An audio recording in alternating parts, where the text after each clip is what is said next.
Welcome back, guys. We are here after that short break. Lava able to pick up the MVP. The guy absolutely deserved it, was just dominating from the early game. And as I mentioned, don't think we'll be seeing him on LeBlanc once again, unless they'll have some specific answer for it this time around. Would you say that he erupted in the mid lane? Yeah, that's one way to put it. As we will have one substitution here. It is going to be Smeb in for Kingen. I don't think Kingen in particular was the reason why they lost, no. But he's going to put in some more experience, I suppose. He was losing lane early on.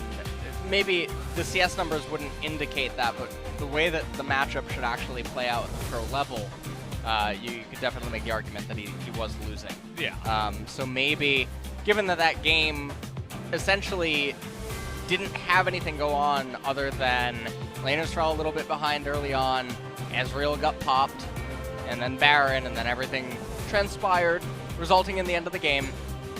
All you really have to go off of is the laning phase, sort of. And so if he's feeling like he's having issues maybe in the laning phase, perhaps pull him out, put in Smeb, see what you can end up accomplishing. They're going to be going to blue side now, though, and last time, a lot of power picks made it deep through the ban phase. And so I wonder if they'll try to change anything up for game number 2, or if Hanwha Life is just going to come out here tonight with a clean 2-0. Hey, you mentioned those big picks. Ryze and Silas, the two of them were the two last bans overall. Not even in the first phase, in the second phase that we did have coming out here. We saw Yuumi again. She seemed pretty good in the lane, but it wasn't overly dominant. I wouldn't say that they destroyed lane or anything like that with Prey and SnowFlower. So maybe we try it again, or I'm not sure, because both times we see the Yuumi, it hasn't really been the hype. It hasn't reached the hype levels that we've been hearing about it, especially at pro level. So we'll have to wait and see if these teams are going to rate it highly as we do move into pick ban for game 2. See what the different approach is as we are about to jump in just a second. And we'll see if Hanwha Life draft another aggressive team composition that has a reliance on getting ahead, and if they can make that work. KT Prey TV, subscribe and like. And turn on FLICKR TV very often. That's, of course, the Korean streaming service. It's basically Twitch in Korea. And Prey streams there. So if you would like, you can go there and like and subscribe to his stuff. As we were talking about the Yuumi, there she is again. Oh, that's actually pretty well, because they just did that on the fly. Just outside. Yeah, I mean, they just come here and just do that with markers. I don't know how you can do that. You guys don't want to see my drawing. Why not? It's, you know, there's that website where you do like lol sketch. It's lol sketch, right? Where you try to like guess what the person is drawing. Was it looking like the Skarner gameplay from game 1? It was even worse. It was. It's man. real bad. Oh, jeez. All right. Well. Yeah. Olaf. All right. Deserved first ban, of course. LS. Get out. Olaf banned away. Yuumi now going to be banned away by Hanwha Life. Definitely is something that can be first picked. So Irelia now going to be banned away by KT. So it doesn't look like Smeb was maybe brought in to either play it or play against it. So I have to see what the plan is here. Gives respect to SoHwan. Had a good game on the Irelia in the lane and in the entire game. Though the majority of it was Lava just raffle stomping them, as Lee Sin is going to get banned again. What's going to be the next ban? Aatrox, Ryze, Silas, all of these champions are still existing. Does look like, even though they're on blue side, they're going to ban away the Silas. This might mean that they want to go for potentially, well, see if they can actually get a hold of Aatrox. is certainly one option. Nico still on the plate here. Sejuani was another one. Pyke still left available. So they go for the Sejuani, take it away, but lots of options here for first pick. You have Aatrox, you have Pyke, you have Ryze. There's definitely a lot of options. I would think that Nico is actually the best first pick here. Aatrox can be responded to. Now, Korean teams probably won't respond to him, as that would require not picks answering his calls that are not prevalent in Korea. But all that you have to do is basically prevent him from getting a kill inside of the team fight. There's a lot of champions that can lock him up, but also champions that can stall him, like Ryze, like Zilean, like Kindred, etc. Those champs are not all that popular outside of Ryze. And so Ryze is coming in, and he is one of the few champions that can hold him down in the laning phase. If you wanted to fight him straight up, you could take him on with Fiora. That is definitely a nightmare matchup. Just bring in Fiora and a good ganking jungler, and you've got a 1-2 punch of success to take out that Aatrox, but instead, Sir Thomas makes his way back. Sir Thomas is here. Probably going to be support. A lot of people have complained about top Tahm Kench, but it's not really that problematic in pro play. You can definitely play around it, and Pyke now being hovered. Aatrox can be flexed into top, mid, and jungle. And so he's an extremely versatile pick in that regard. And so with the Pyke coming in, we don't know if the Pyke's going to be support or if he's going to end up in top lane. So now maybe KT just take the Ezreal here if they think that that's going to be an Ezreal Tahm Kench lane out of Hanwha life. But instead, they recognize that a Ryze that can press Rune Prison on the Skarner and a Tahm Kench who can eat the ally out of the Skarner ultimate, they acknowledge that those two champions are present on the opposing team and elect to lock in the Skarner. So, especially after game one where UmTi was popping off on the Skarner, I really love this pick. I absolutely love it more than anything. We're off to a great start here in game number 2 draft for KT. Rek'Sai going to be hovered right now. I don't know what they're doing. All right, we're moving into the second bans. And so now, KT Rolster, you look at their team composition. If you're a Magic the Gathering fan, you're thinking mono red right now. Yeah. That's all that they want to do. They want to go really aggressive. They want to run at your face. They're trying to stab you with knives. So what do? You bring a gun. So what you want to do is you pick longer range champions or champions that annihilate hard engage. I mean, a champion that's actually really good against their team composition would be Cassiopeia. And with the Rek'Sai dealing so much physical damage from the jungle, it's not even one that would be outside of the realm of possibility. Azir, we have been seeing him prop up globally. Yeah. He is extremely powerful against the KT team composition, and that's all that you have to be thinking right now if you're Hanwha Life. Just recalibrate the draft. KT, they already dug their own grave by showing that much raw aggression this early on, and it just allows Hanwha to answer it so easily. LeBlanc now being banned away. It is a slippery champion for several of the members on KT to handle. Zoe definitely would be a sitting duck with just her R. Not really what you're looking for just yet. As I like the LeBlanc ban. I thought maybe it could have come out earlier, but there's just too much stuff to take away. I'm really surprised by the Ezreal ban, since Hanwha has first pick. I think they could have just definitely slotted in the Ezreal for Sangyoon. Ashe now going to be banned away, so KT is not catching their own memo about their team comp. And so we'll see, but Ashe Tahm Kench, it is a neutralizing lane. That it is. They may decide to go for a Sivir Tahm Kench instead. As the quick switch into Varus. It's going to be reliant on that Tahm Kench to keep him safe. Likely to be the on-hit Varus, not the lethality poking Varus.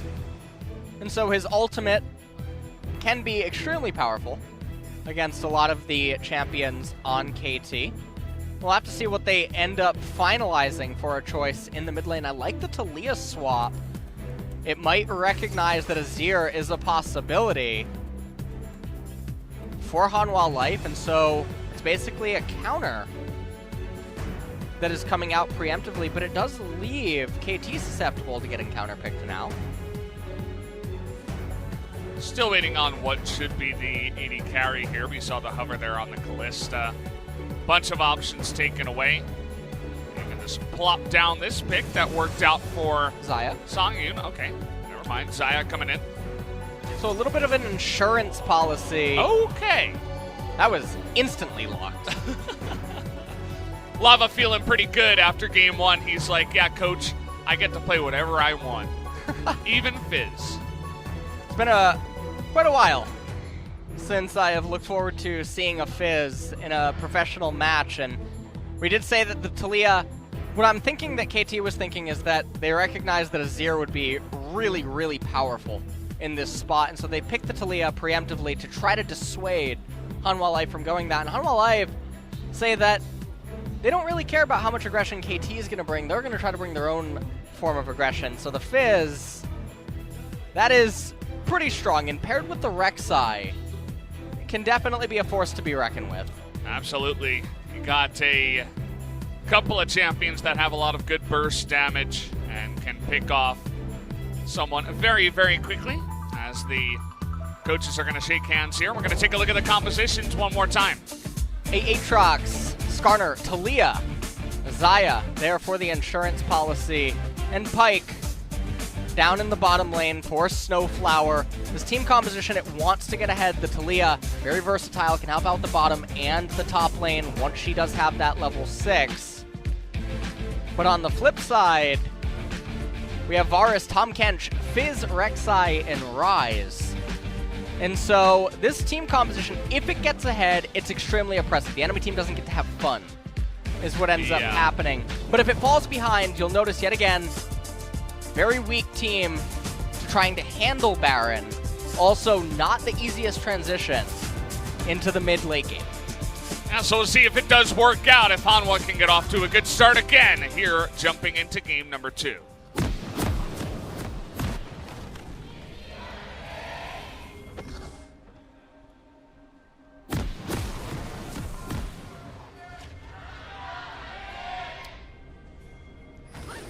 Fans for Hanwha came out in game number 2, that's for sure. From the game 1 chant, I thought maybe it was going to be like yesterday, where it was 90% the telecom team and 10% the other team, but they did come in and prove me wrong and did better in that case. So now all eyes on this guy, holding the carrot stick. Fizz in the mid lane, going to be pretty good into BDD's Taliyah, who you will notice did pick up the exhaust to help get through this lane. Well, looks like yet another safe opening from both of the teams. Nothing too exciting as we take a look at the runes for both parties. You'll notice the stopwatch taken by BDD that can actually be extremely clutch at trying to handle dives from the Fizz later on. Lava not going to get zoned out of any of the CS or experience. Playful Trickster has to come out. Definitely a big chunk to the mana pool. So this whole lane for BDD is about managing it in a way that he doesn't die to Fizz early on, nor is he susceptible to a Rek'Sai gank. Because if Fizz doesn't get kills, doesn't tend to do anything the later that the game ends up going on. It's just really lacking the damage. With all the nerfs that have come to runes and items over the years, Fizz also got hit several times. Did get buffed once, but then nerfed later. Not a happy camper if Fizz does not get a lot going, and so we'll have to see what bonO and Lava can end up doing for the mid lane. And that's generally why we don't see too many of these kinds of picks, like the Fizz, the Zed, or Talon, or something like that, because we've had it a bunch of times, even in recent moments here in the LCK, even in spring, even last year, where these players bring it out maybe after a successful game 2 on a different assassin, and they say, hey, maybe if I can get off to a good start, you know, I'm feeling really good today, I can carry on this pick. But if you just neutralize it and go into the mid-late game, it's like, well, why did we even go for this pick? Yeah, and we'll have to see what they can end up doing for it. I want to point out that bonO's route is a little bit bizarre. He opts in for almost a full clear. Doesn't quite do it. Looks for a gank up in top lane. Not going to be able to find one. He will get the left-hand side Scuttle Crab, and all of his focus in this game wants to be for the Fizz and the Ryze. Varus and Tahm Kench, they can handle everything on their own. It's almost near impossible for Skarner to gank that early, and so bottom lane will actually be the ones who are on an island. And now he's going to transition into clearing, but what you'll end up noticing is that UmTi has the vastly superior clear in this game. Nice try on the read there by SnowFlower, but it's going to look a little bit silly as it sails wide. Both of those junglers at least going to back at the same time, but you'll notice that Skarner with a bit better of a clear. Got the extra camp. As interesting as this is, BDD has 3 Corrupting Potion stacks and the Biscuit as well, but he's losing in CS. I understand right now on the screen it's 26-23, but look at the size of the minion wave in front of Lava. He's losing lane quite hard, and we're not even at 5 minutes. Well, I mean, it wouldn't be a change from game number 1, would it? Where Lava was able to win this lane pretty hard as well. But understandably, it seems like maybe he's playing overly safe. We haven't been looking at this lane the entire time. And Fizz can be very reliable about getting the CS, as he actually goes aggressive there. Gets that electrocute proc as well, but misses a bunch of CS. 329 days since the last Fizz game by Kuro. And it was a loss, but this one's not looking like it might be a loss, as Lava is piloting the champion quite well here, at least in the early laning phase against BDD. And things are definitely going Hanwha Life's way. This early on, UmTi, I think he checked his damage chart at the end of last game, so he's trying to get a little bit more done. So far, not the most exciting early game. A little bit interesting that UmTi, though, he is slowing down his farming by trying to go for these early aggressive plays, but it will stunt his level 6. SnowFlower here coming up, seeing if he can stop this back. Actually, the Varus was all alone, but not interested in doing much other than poking him with his stick. That's about it, so nicely done there. But yeah, last time Fizz was played, long time ago. We had Kuro here still, ATU cow on the Swain. Times have changed. Something I want to point out about the Pyke thing is because of the interrupt, Varus has to TP back. He doesn't have the luxury to just walk all the way back and save the teleport for a more superior timing. So definitely good play by KT so far. Scuttle Crab gonna be surrendered on the right-hand side of the map, but there's only an open Drake as the first one that is spawned. Not the highest of priority for either team. It'd be nice if they could pick it up early, but nobody really wants to go for that. Actually, pretty nice for the Taliyah and the Xayah. Sometimes have mana issues, but definitely not the top Drake of the day or anything like that. UmTi here going for the blue. See if he hands it off, or maybe he hits level 6 off of this one if he takes it himself. Gonna be spotted here. Ward goes down, trying to get the smite steal, but it will be smited away. And now level 6 is hit, and you can say goodbye to your life, bonO, as you were staying too long, and UmTi will pick up that first blood. This is a really good momentum swing right now for KT. That's what they need right about now. So Skarner getting that first blood. He's gonna recall. Picks up the Bomby Cinder. We'll just take a look at this. You can see that bonO, he really wanted to steal away the blue, but just wasn't gonna happen. And so right now, we'll see what they can do with this temporary swing. bonO is going to be farming his red buff. Doesn't have level 6 yet. Skarner is definitely ahead in the experience department. He's feeling really good after that first kill. Made it easy for him, but here he comes on the counter gank now. The exhaust coming in. Playful Trickster going to be an easy dodge, but look at UmTi getting under the turret. Has to flash away after that one, because the bottom lane, of course, was coming in too, and BDD didn't have much mana.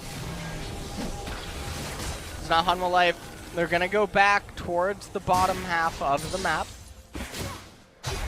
Or I think they're going to turn their focus. Never mind. Thought they were going to start the Ocean Dragon watching the minimap, but instead they're going to hand off the blue to Fizz. We'll have to see what they can end up getting started at some point, though. Fizz without the ultimate, gonna have to wait a little while. Extremely important for coordinating any gangster solo kills. SnowFlower thinking about getting in here, but level 6 for Sangyoon. Gonna make it hard. The Devour did just come out, but it looked like he was just threatening it after all, so. No dice, and Vision now going to be placed down on the Ocean Drake, but looks like Hanwha Life is going to be here. 4 of them. SnowFlower misses the hook. And this should be an easy take on the Ocean Drake. Cloud going to be up next. Not the role they were looking for. Now this just means that everything should take a little bit of a breather. KT currently has the gold advantage in this game, which is really good for them at this point, but it doesn't mean that everything is going to go super smooth as we transition into the mid game. But Clown Drake will be spawning in 4.5 minutes. And so yet another non-priority Drake. Not an Infernal, not a Mountain, which can definitely change the dynamics of a mid-late transition. And if you're looking at this as a Hanwha Life fan, you're probably wondering, well, Ryze isn't really accelerating, Fizz isn't accomplishing what Fizz was supposed to accomplish early. And the only real true success story has actually been in the bottom lane with Sangyoon and Ki on the Varus and Tahm Kench. And so this is one of the issues when you try to fight fire with fire. We talked about how they could have assessed the draft state pre-second ban phase, and instead they chose to fight fire with fire, and now it's not working out the way that they needed it to. Yeah, Taliyah surprisingly sturdy up against this kind of mid lane play. You go for the Merc Treads early, you pick up the exhaust, and you should just be able to sail through it. Even if you go down 10 CS, not the end of the world, so going to be doing well. It's nice to see Smeb get subbed in and win his lane in that manner. He's up about 15 CS at this point in time, as Chumping the Waters is not chumming much. The big carry. Yeah, well, didn't do anything, as now Lava is in a lot of trouble. Interesting flash from SnowFlower, but it should be enough damage to come out here eventually. Chilling Smite comes in. Lava on the run is going to be dumpstered here by UmTi, who puts him in his grave. And the Fizz continues now to fall behind. This should mean that Rift Herald can actually be picked up by KT. We can see that UmTi passing over to it right away. Sangyoon and Ki, though, they're getting quite a bit of gold down here in the bottom lane. SnowFlower has finally arrived. Oh, and Smeb has a level advantage as well. Yeah, he's really dominating the top lane. About 10.4, and SoHwan's still level 9. Not sure exactly how that happens, but I suppose he's just got the better of the lane. And now UmTi after that kill, no mid laner for Hanwha Life. Easy Rift Herald take. Can get that enhanced recall, move to a lane, and this might look a lot like game number 1, just in the opposite direction. Yeah. We'll take another quick look at the replay. Lava was asking the Scorpion, if it wanted a carrot. Scorpions don't eat carrots, friends. So no, they don't. He wasn't having any of that. He never paid attention in school, that's the thing. Yeah. Scorpion does like fish, though, apparently. That's what we are learning here.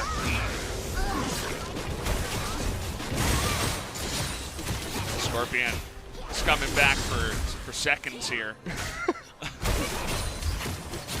Well, had a lot to eat already. I really like what they're doing, though.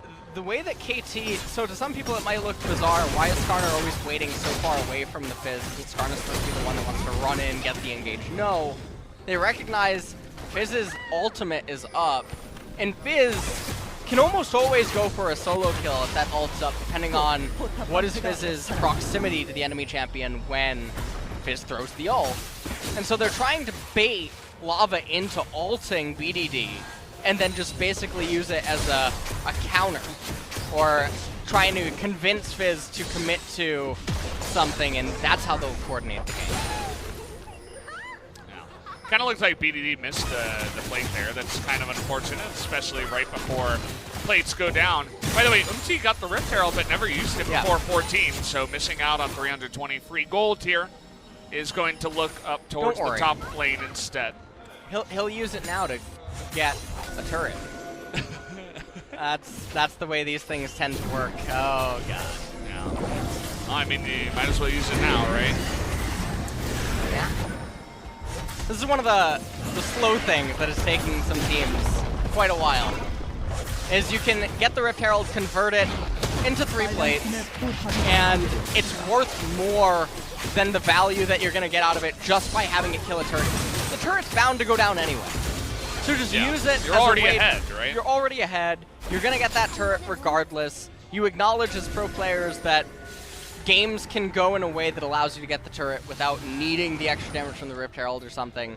And there's almost no universe where the Herald does some magical thing where it helps you raise 2 to 3 turrets outside of something catastrophic happening inside of a game. And so outside of solo queue. Outside of solo queue, see? You understand. Yeah. You get it. It happens a lot in solo queue. Top laner goes AFK after 5 minutes. It's not that hard. Says mid-open, he goes into the happy rush. Oh, yeah. Definitely. I know I'm pulling on your emotions right now. You're probably no stranger. Yeah, it does happen a lot. I feel like flat players in Korea are the most angry at it. I feel like it's kind of a grass is greener on the other side situation. I'm not sure, though. I've only been in Diamond a couple of times. It's been a while. I don't know what it's like up there anymore. Shepherd's Farm remembers, Brendan. Don't worry about it. I certainly don't. Oh, boy. It's alright. Here in this game, the gold lead, though, has been... Oh! Okay. There's that stopwatch. SnowFlower coming on in, says no, and that's about it. So he trades the ultimate for the stopwatch. Not a bad trade for BDD, honestly. And gold score 1,000 apart.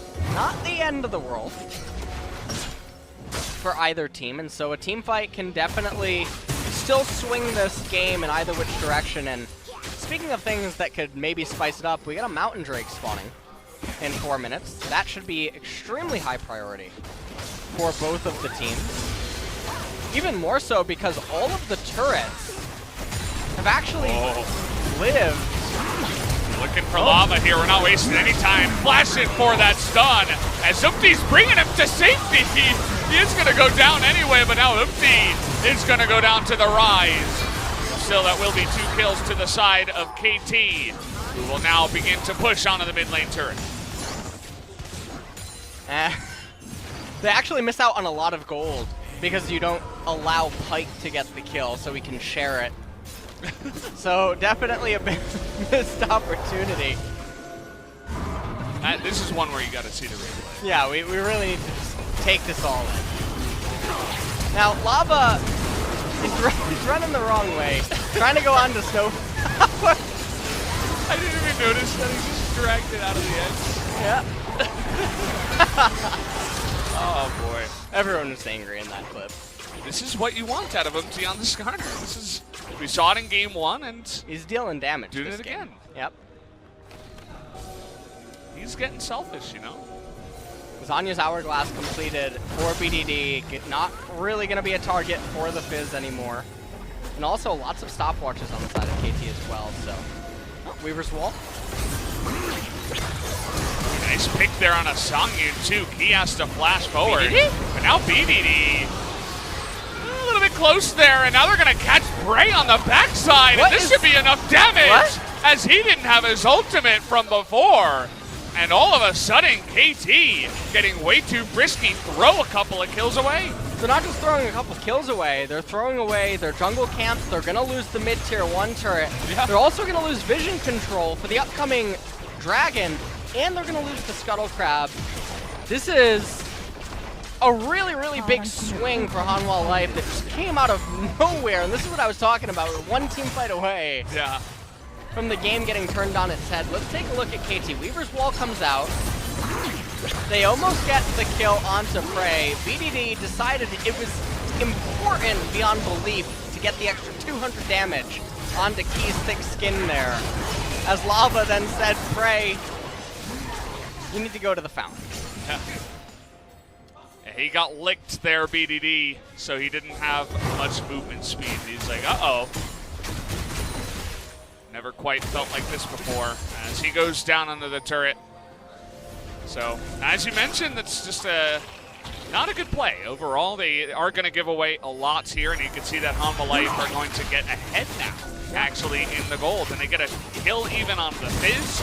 Everything that was not going very well in the early game, some of it can kind of be looked over now after that play. Look at the Quicksilver Sashes out on the side of Hanwha Life. They have 3 of them already. That was really interesting. That was a nice chum in the water, just trying to push the wave out so that KT can't get the turret. I do believe that the ult will be up by the time Mountain Drake spawn, so it's not the end of the world to not have it. It's pretty low cooldown for the Fizz, so ends up being not bad. It's a hungry rabbit when you use that skin. As they are going to get the turret anyway. BDD is going to push in the next wave. Okay, Hanwha Life here at 20 minutes say, you guys don't have vision, and then they say, well, actually, that would be unfair. They were definitely looking to get a little bit frisky with that kind of a Baron sneak. Instead, I think that they're just going to have to settle. And you take a look at this, SoHwan's going to have first move to the dragon, which means that Aatrox, he's not going to be there by the time the fight for vision starts. Aatrox, where are you? Ryze is already here. He has his ultimate available, so he can just reposition in. It's level 13. Yeah, now KT, they're in position first. Aatrox is going to potentially have a natural flame. Oh, man. See how this does go down here at UmTi. On the Skarner, too, hanging around in the pit here. Oh, Taliyah. Oh, Taliyah Aatrox. Oh, trying to get in there. Everybody is going to be zoned out. Can they burst it down, though? bonO goes in. A lot of damage on the Sangyoon at the same time, and now Key is going to get hooked over with the flash forward, and they're going to catch UmTi. But here's Smeb. 1 kill. Trying to force it into the front line. Can he get it here? Aatrox There's the 1. Here we go. That's going to be 2 and the Mountain Drake, and let's make it 3, says Smeb. Looking for that one, but now Lava trying to make things interesting on the backside. Smeb gonna run out of the blood well, and now SoHwan trying to make it interesting here. SnowFlower taking huge damage, and SoHwan is gonna flash to safety. Nice play on the backside. That was really big by SoHwan. I almost thought he was surely going to die to Smeb, who had such a strong world ender during that team fight. We'll take a look at it again. Weaver's Wall comes out, and it looks surely like KT will just get the mountain, and that should be it. But UmTi, you know what they say about Humpty Dumpty? Fell off a wall, so Weaver's Wall ended up going down right there. Smeb went in to the stopwatch, waiting to just get the kill for the Aatrox passive. And then right here, he misses on the initial Q, ends up missing the whole combo. This gave SoHwan the time necessary for Lava to bail him out right there. He lived with just a sliver of HP. And so even though KT get the Mountain Drake, that's not the type of fight that should have ended up transpiring, especially not after Aatrox had such a good position. And so we're still in this game. It's not totally out of the woods yet for KT. It's definitely a nice game going back and forth here. Lots of good action as well. You look at the side of Hanwha Life at some of their items. They have 3 QSSs already. Lava has a way to get out of it. Obviously, Tahm Transport, the Varus can help him out. So they're trying to reduce the amount of effect that the Skarner is going to have in this game with that potential pick power. Move in as a group to clear out some vision towards the Baron. Really liking the way that they're playing this mid-game. Hanwha Life once again, and now Tahm the Waters here onto UmTi, but the wall coming through, but the knockup here is enough, and they are going to get it, and now look at Prey in the back line. Lava trying to get onto him, but here's Smeb on that Aatrox again, but he can't get the kill, and he will be denied, and Lava is going to get the big assassination there onto the 80 carry. KT Rolster, I don't know what to say. Looks like it's going to be 5-0 here, as Hanwha Life are going to sweep the floor with them. And that's going to be Baron off of a clean ace. So we can expect a several thousand gold swing now off of this Baron. And Hanwha Life, all of a sudden, they're very far in the driver's seat. So I don't know how KT is now going to plan to recover. It's going to be a massive Baron power play, I'm expecting. We see how it all started. UmTi in the river, looking for vision that I don't totally know why. Because Hanwha Life can't just arbitrarily start the Baron, and then Smeb unable to get any reset for his World Ender. As the rest of KT, they're all separated. Yeah, it's the perfect fight for a Fizz, where you leave your Xayah alone. Everybody else is coming in from behind. Fizz just hunts her down. You have your Skarner sitting on a ward, dies immediately. Got him.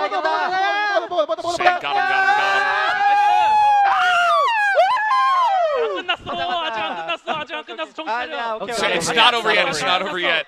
Someone was screaming that in the background. That guy's got his head on straight, although Lava was making some interesting dolphin noises.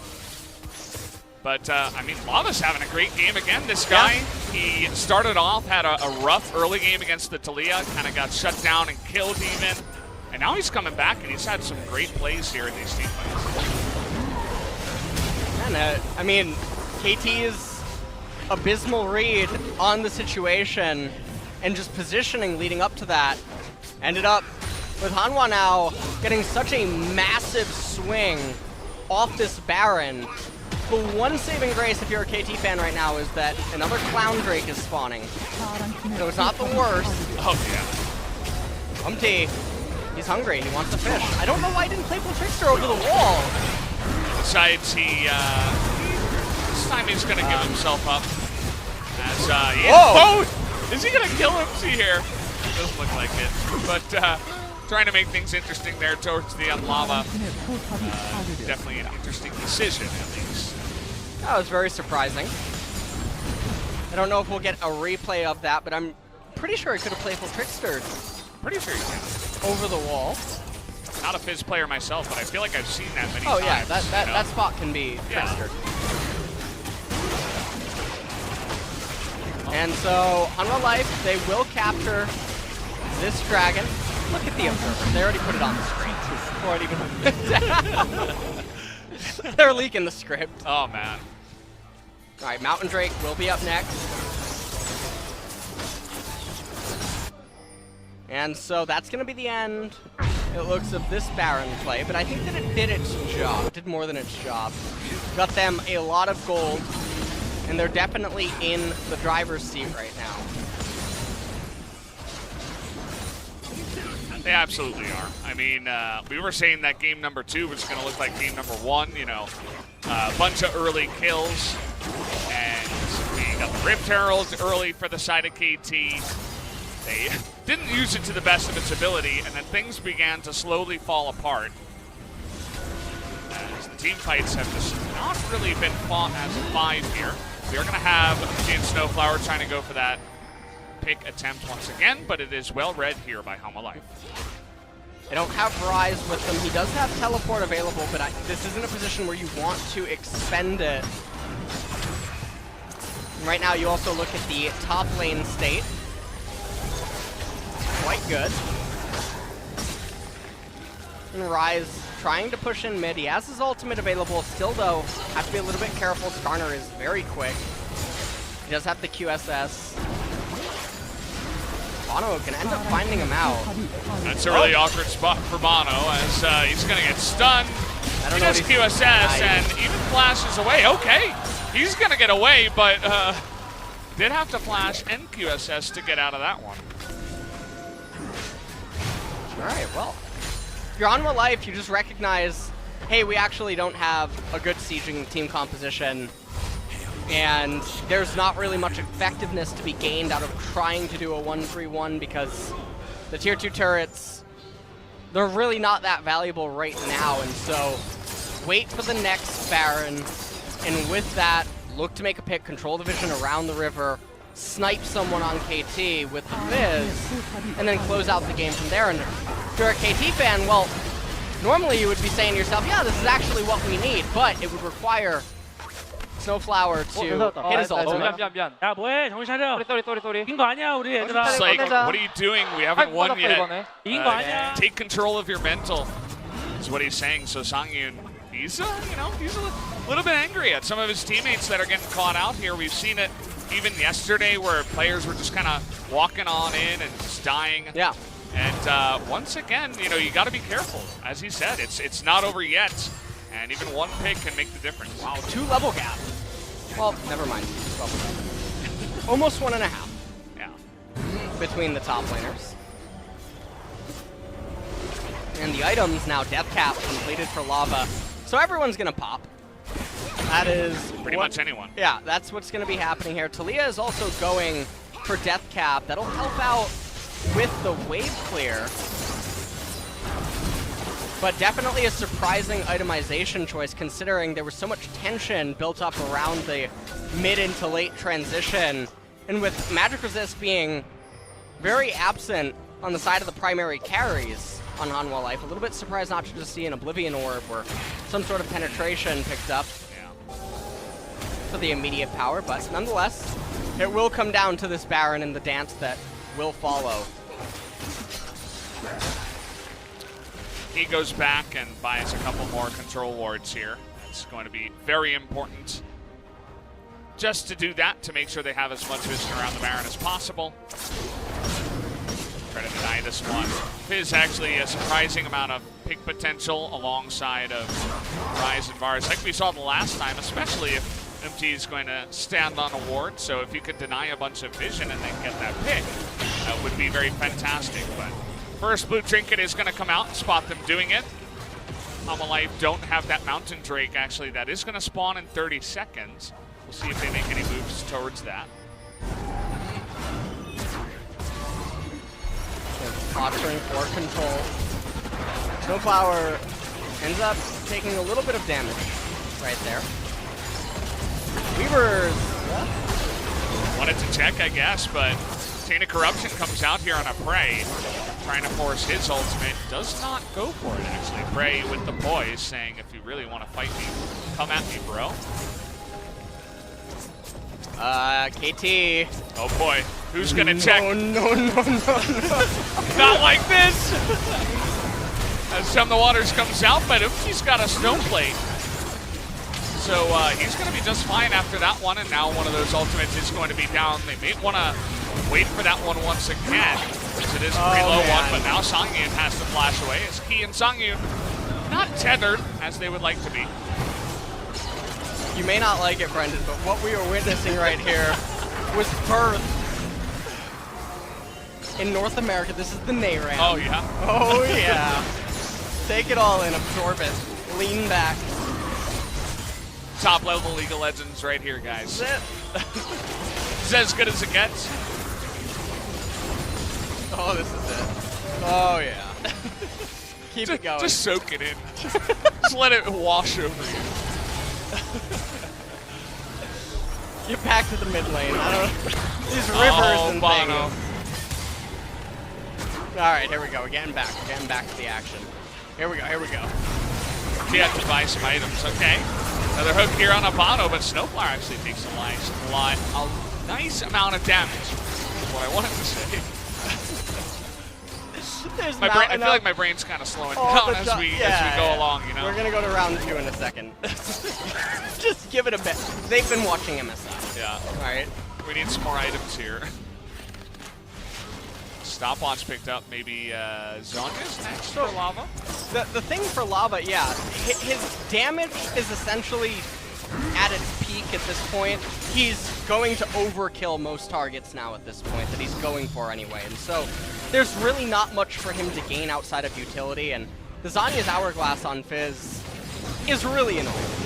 Yeah. If you ever tried to kill a 40% CDR It's Xayah's bad. Hourglass Fizz, It feels real bad. it's very fun. That is my definition of fun. I tend to like champions that allow the opponent to have a lot of fun. Yeah, Tahm, Kench, yeah. Soraka, Karthus. Malzahar, Karthus. Yeah. That's one of them. Hit a couple of teams, press R. Feeling pretty good about yourself. All right. Mountain Drake is good. SoHwan picks it up himself. KT do have control of the river up by the Baron right now.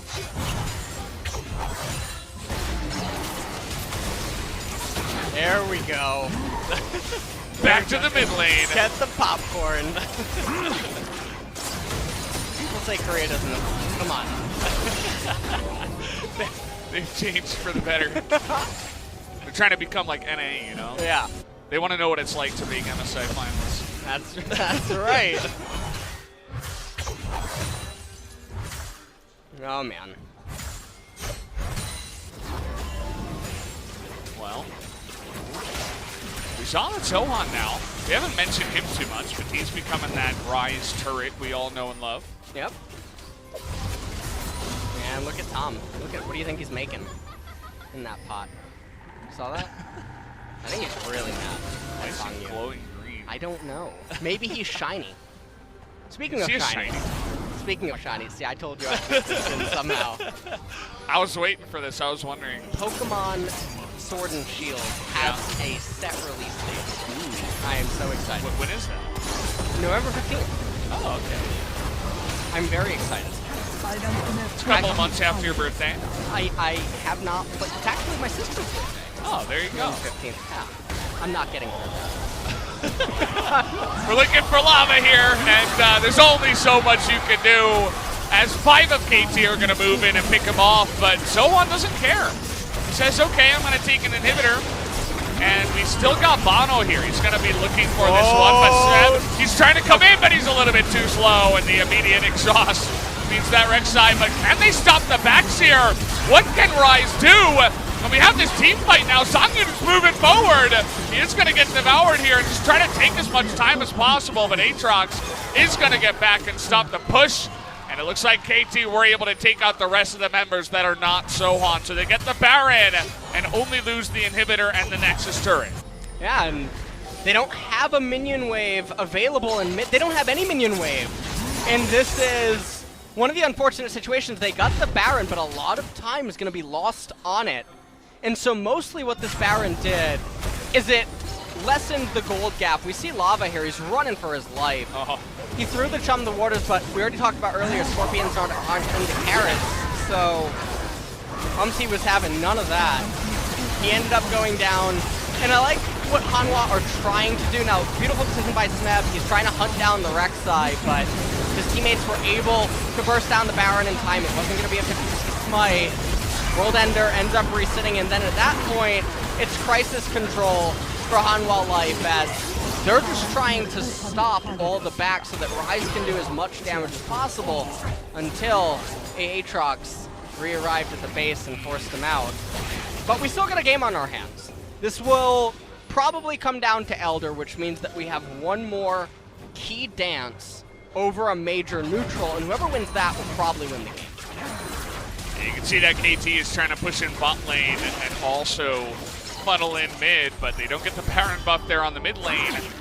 Waiting for the next one, they got to send the Skarner back to pull in this wave and then try to go for the 4-1 with Smeb down in the bottom side up against the super minions. And they might be able to get a couple of these inner turrets, but it's just a bit of gold. Hanwha Life is still ahead in the gold category at least. But let's see, now the Jungle Water's going to come out here on a prey, trying to do as much as they can after the Chain of Corruptions, but they do force that ultimate from the Xayah. Couple of turrets go down. KT looking for more. They still have 1:10 on this Baron. And SoHwan just doesn't want to play League of Legends against other real people. He just wants to kill the turrets. He's just going into split push Ryze. And this is mainly just because Hanwha, they don't want to take a team fight right away. They know that they just have to wait for the Elder. There's no point coin flipping prior to that. And so now it's going to come down to this. Both teams do have a mountain. So a little bit of damage amplification. UmTi, oh man. Oh, we're looking for him now. Everybody's getting in there. The flash forward, but they can't get any roots down. At least any that are going to last long enough to keep him in place. Chain of Corruptions is barely not off cooldown. And look at the damage they have on the Elder already. Yeah. Trying to burst it down. The wall is going to come in. It's going to get real low. And we're doing a dance now. We're doing a dance. Yeah. Elder Dragon 7, none of that. Oh, who got the crap? Oh, Hanwha Life got it. That's actually really big. That's nice. It's a lot of bonus MS. I like what Smeb's doing. He's trying to fork them right now. Be real careful with that one. What did he say? He's trying to apply pressure to the middle lane and the dragon simultaneously so that he's granting his team more options. This is getting really feisty now in this game. It's getting close. You can see Lava thinking about the split push. Maybe he can find Smeb. He's just going to go for the push. Big wave down there with 2 super minions, so it's going to be hard for Smeb to clear that one out. You can see how long it's taking him. Hanwha Life want to turn onto this one if possible. You ever watch that Disney movie where the dog has to choose its owner? No, I don't. It's like Buddy or something. No, I never saw that one. Looking like it right now, the dragon. Smeb coming in here. They're going to try to burst it down, and it goes over to the side of KT. UmTi finally going to show up here for his team. Snipes that objective. They end up getting it, and that's really, really clutch, as that's going to last quite a while. It's going to allow them to maintain map control and then also salvage all the lane states. If they can take a team fight while the Elder's active, that would definitely be a dream scenario for them. This is only the first Elder. And Ryze, he's hanging out. He's waiting. He wants to get the inhibitor. The program in his brain doesn't start until the minion wave starts pushing. You gotta wait for him to boot up. All right, well, Baron respawning. 40 seconds now. Yeah, they're gonna have Elder when this Baron spawns, so they can absolutely force a fight, or at least try to turn onto the Baron here. It's gonna be interesting to see how Hanwha Life deal with this. We all know what SoHwan's strategy is. He's made that very clear. But how about the rest of them? At this point. Oh, we're looking for Smeb here. Visivoid's coming in. There's not many people to kill now. And it's going to be up to KT to go for the Baron, but it hasn't spawned yet. It spawns now. They are going to get Smeb here. TP on SoHwan available, but they're just not even going to go for it here. Will bonO go for the steal is the only question. Xayah's going to get it on the backside with the feathers. So they get the kill on a Smeb, but they trade the Baron after 40 minutes.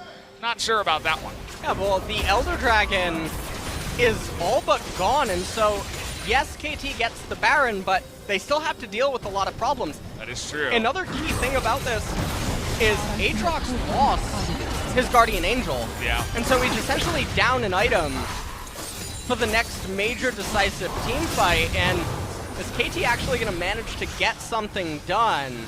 Hanwha Life, they keep trying to play smoke and mirrors with the Ryze and the split push. Oh, man. Oh, this is... this is truly the NA special. They've learned well. They've been studying. Well, they didn't get this from Team Liquid. This is the TSM. Oh, yeah. You wait in the brushes for the opponents to walk in. That's it. You could never predict that, right? That they would ever be in the brush. Oh. You can't see them when they're in the brush. Okay, we're they know going about for this it. one, though. Okay, they are spotted. They don't know where that ward is. They're going to try to scan it out, but it's not going to happen. The push coming in now into the mid lane. Go. It's really only Sangyoon here for now. The rest of his team finally joining up, but you can see that nice pick there onto Key, but he is going to flash away from that one and cleanse, actually, trying to survive. They will get the top tier 2. That is something that both teams should pick up. Or, well, this team, 777 now for KT. Minute and a half remaining on the Baron. If they end up only losing one inhibitor, it's not the end of the world, because whoever wins the Elder fight will win the game off of it. And so it would probably be a little bit misleading to viewers who think that, okay, you got the inhibitor, you win. No, getting the turret to the inhibitor essentially does the same thing, as long as there's a minion wave in close proximity. A cannon minion or a super minion essentially will act as the same thing at this game timer.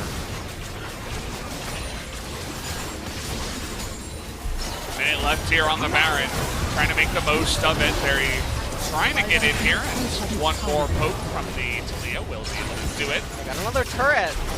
Turret isn't the issue. If they can get double inhibitor, that is a little bit different. Oh, Devour. Now, gonna be on cooldown. Maybe they try to go now. Yeah, it's a long cooldown, but now Smeb, there's no one for him to kill, and he doesn't have that Guardian Angel. It's so close, but he is going to barely survive. Doesn't get closer than that, really. As Hanwha Life, with that near pick, are going to end the push, at least. And that's actually a really close, call for KT. Smeb does have teleport available, so he would have been able to get to the Elder, but regardless, all the pressure is gone. Yes, they got the turrets, and that's actually essentially the same thing, like I just said. You don't need to actually get the inhibitor at this game timer, and with the Elder coming up, because a cannon will do the same thing that a super minion would be able to do in most cases. 80,000 gold threshold has been crossed by both of these teams. It's a long game in the LCK. That's one thing that remains true. G2 would have won 3 times by now. Let's just speak some facts here.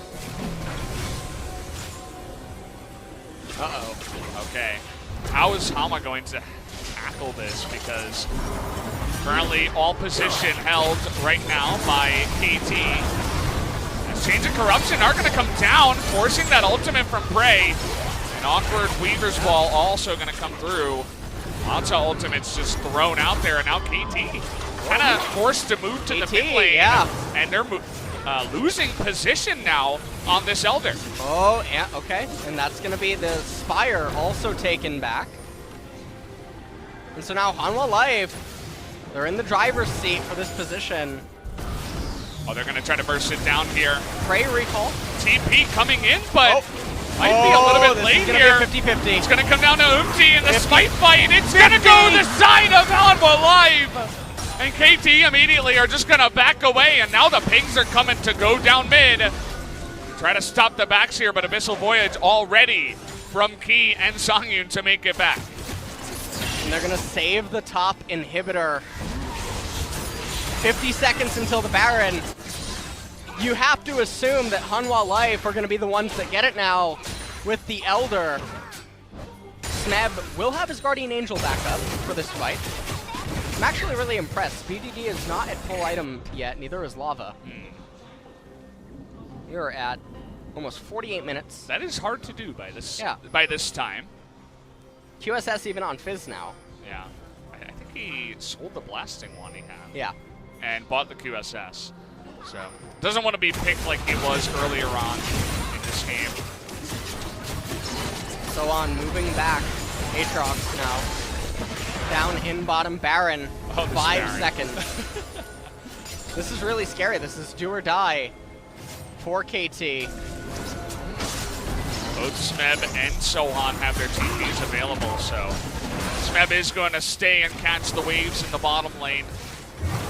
See, not too many or any really great TP wards for the Ryze, though, to get behind that squad.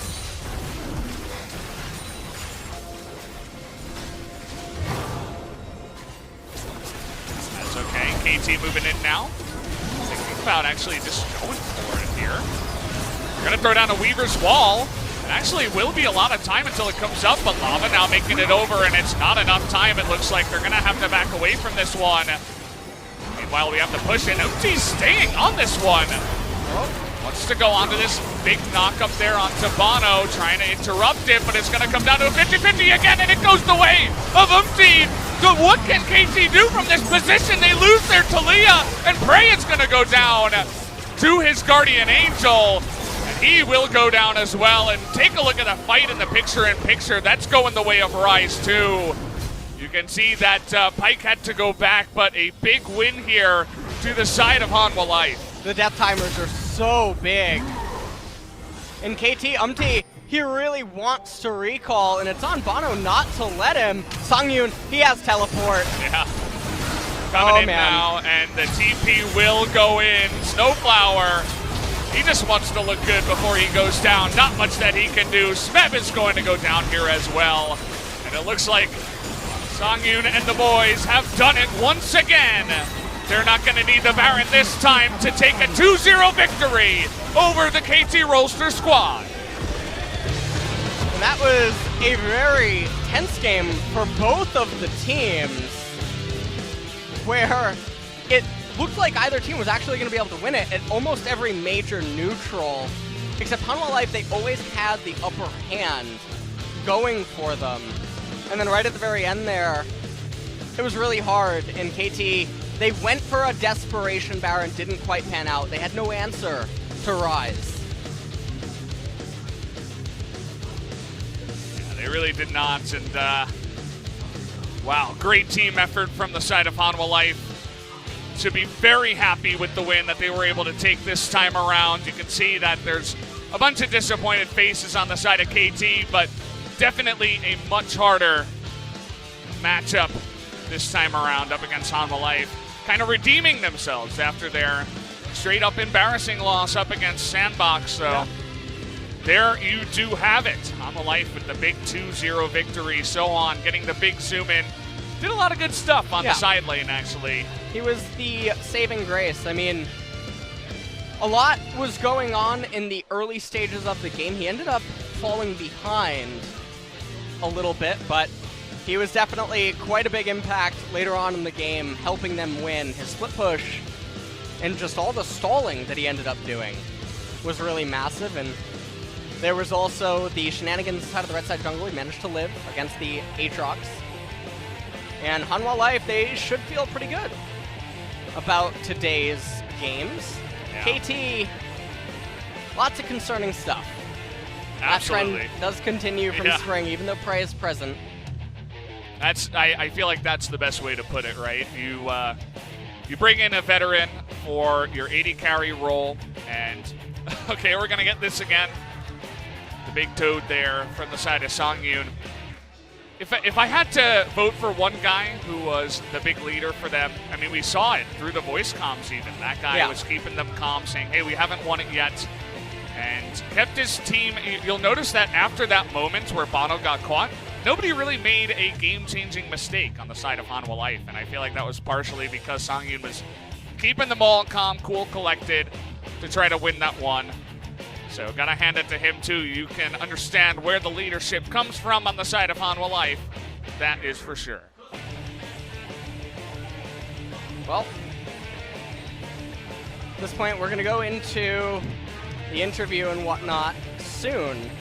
Also, later tonight's match is going to be quite exciting.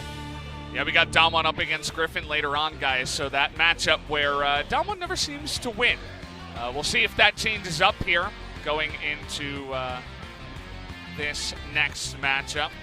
But Hanwha, definitely a big win here over KT. But KT definitely raises questions where they look pretty good against Janair, but then they kind of get stomped here and throw some leads up against Hanwha Life, the 6th place team from Spring.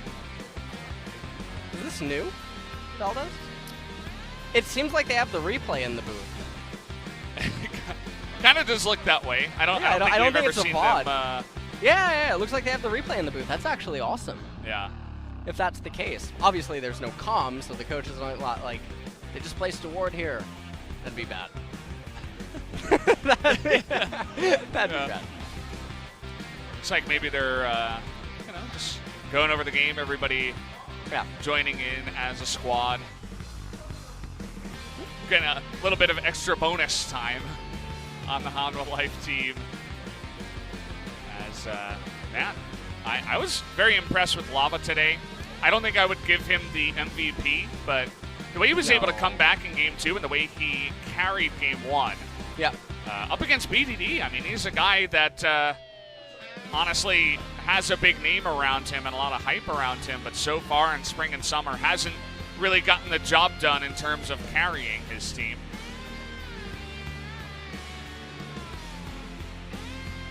Well, taking a look at some of the highlights here, that's where UmTi just decided that he wanted to make a quick donation.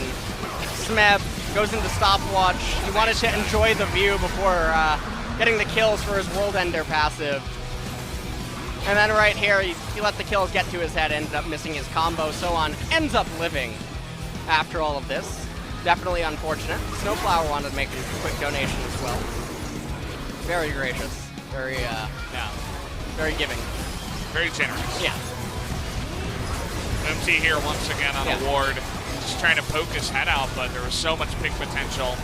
Even the long-range pick potential from Fizz and Varus. You can't really do that. And once that fight broke down, it was just Lava just rolling them in the back line. The real turning point of the game, too. This was the clean ace into the Baron capture, and it was a several thousand gold swing. I believe 3,200 was the Baron power play. And it was just so big. Lava right here. I don't really know why he flashed. We were never getting away from that, so we ended up wasting his summoner. Ryze was doing a lot of work down here in the bottom lane.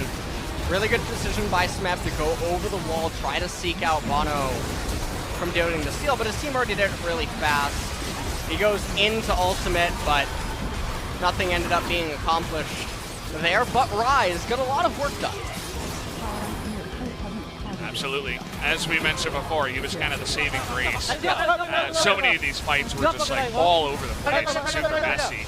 He was very consistent. And this was the desperation Baron play that resulted in the death of many members. And the problem is this would be okay if the death timers weren't as big as they were, but this is a 50-minute game. Yeah. So, right here, we're seeing Rek'Sai chase the Scorpion. I'm unsure if this is like a Shurima mating ritual or something.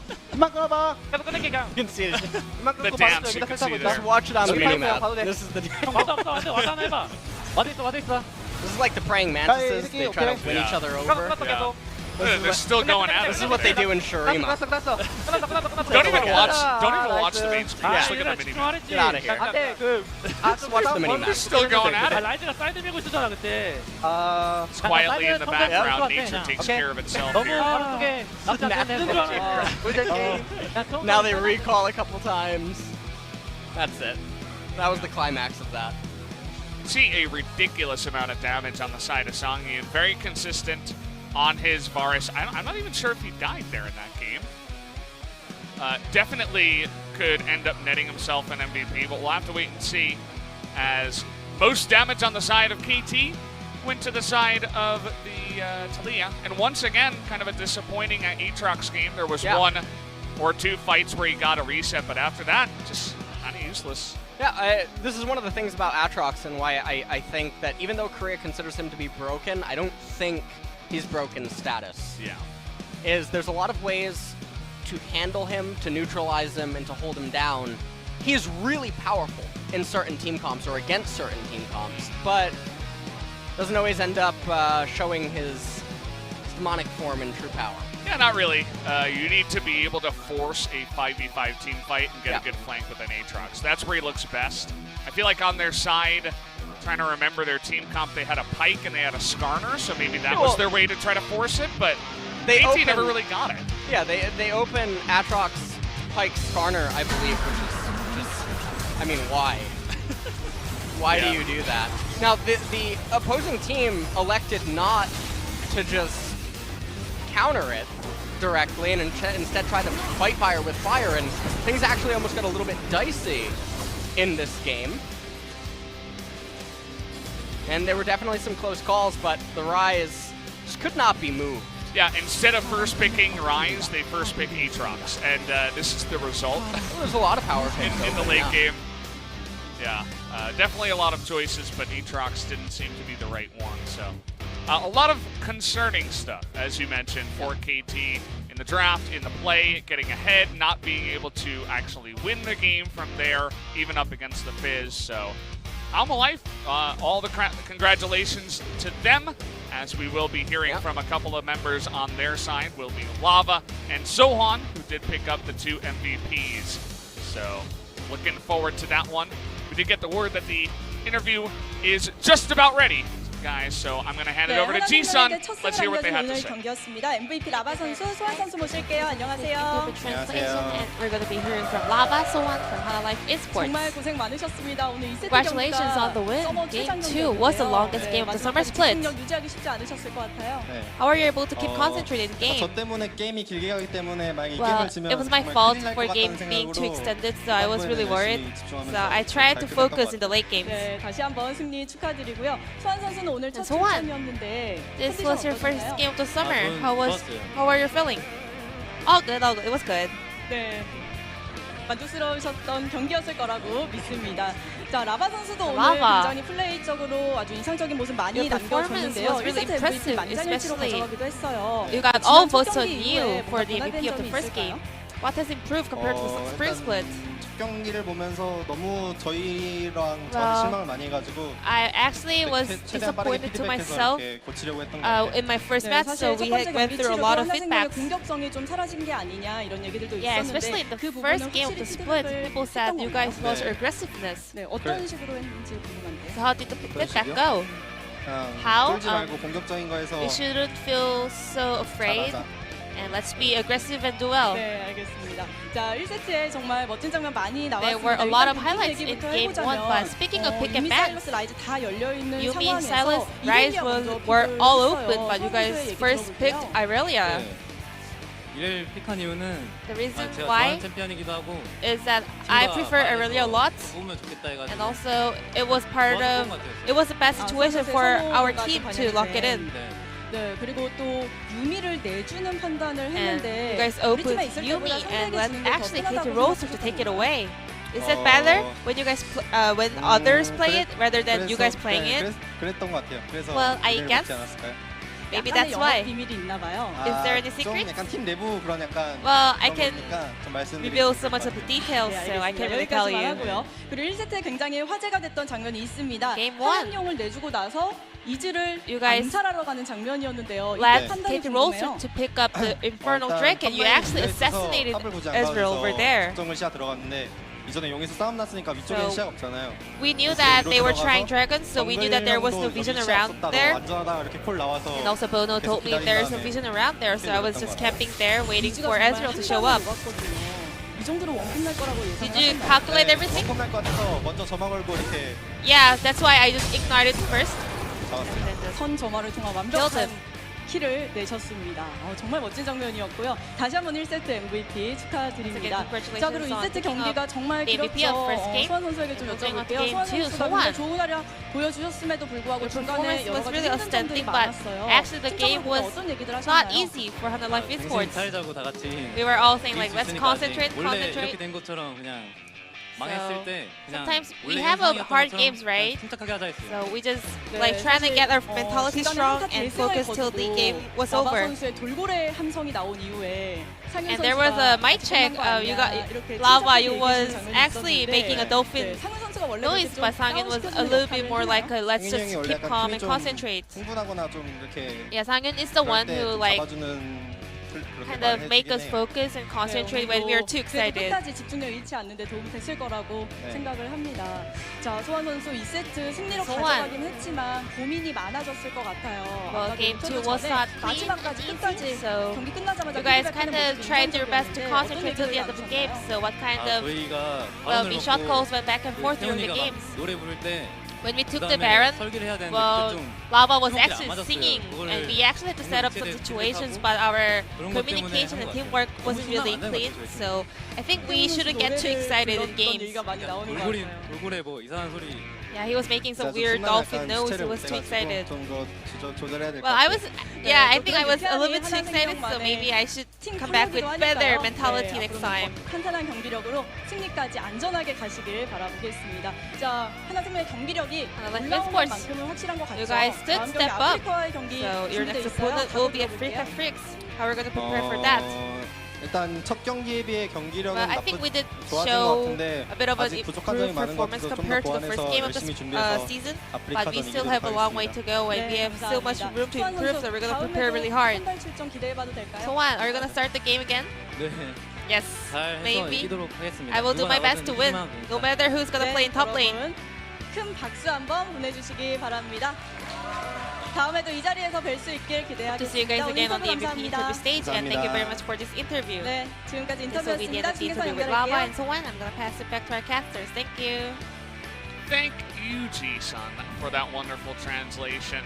It's always nice to see SoHwan get up there and be really nervous, but you gotta understand that he's super happy after the win and just looks ecstatic after that one. Lava, it's good to know that he doesn't only just make dolphin noises, but he sings during Baron fights and goes crazy, whereas Sangyoon, I guess, is the guy that calms him down all the time. So lots of fun League of Legends on the side of Hanwha Life. Yeah, that was a series. That was a series. My hair says enough about the series. I don't know how to say. What's going on? Let's take a look at my 6-set. Yeah, I don't know what happened there, Ellis. I don't know. Thank you for that one, but No big deal. yeah, guys. I guess it's about 7:13 here, and generally we start at 8 o'clock for the next series. So shouldn't be that long of a wait, just because the games were a little bit longer here, even though it was a 2-0. But both of these teams now will take the 1-1 score line. And it does raise questions, as Damwon Gaming did go down to Gen G earlier on this week. What is going to be the new situation in the standings? It's kind of hard to look at it right now, but Hanwha Life looking pretty decent, at least I'd say, in their mid lane. Lava really impressed me tonight. Yeah, he's looking quite well in tonight's series. And it is early split, but with the series that's coming up next, Griffin is looking to re-cement themselves as one of the top dogs in the LCK after their loss in the finals in spring. Yeah, trying to cement in our minds once again that they are the team to beat, but we'll see if they can do it after this break. We'll see you guys in a bit.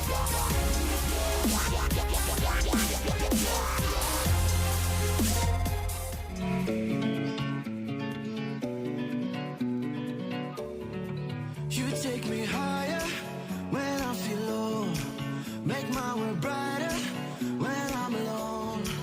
I keep on rolling, all with your fuel. You're like my gasoline that makes my dream come true.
fight until the end. This place won't grind me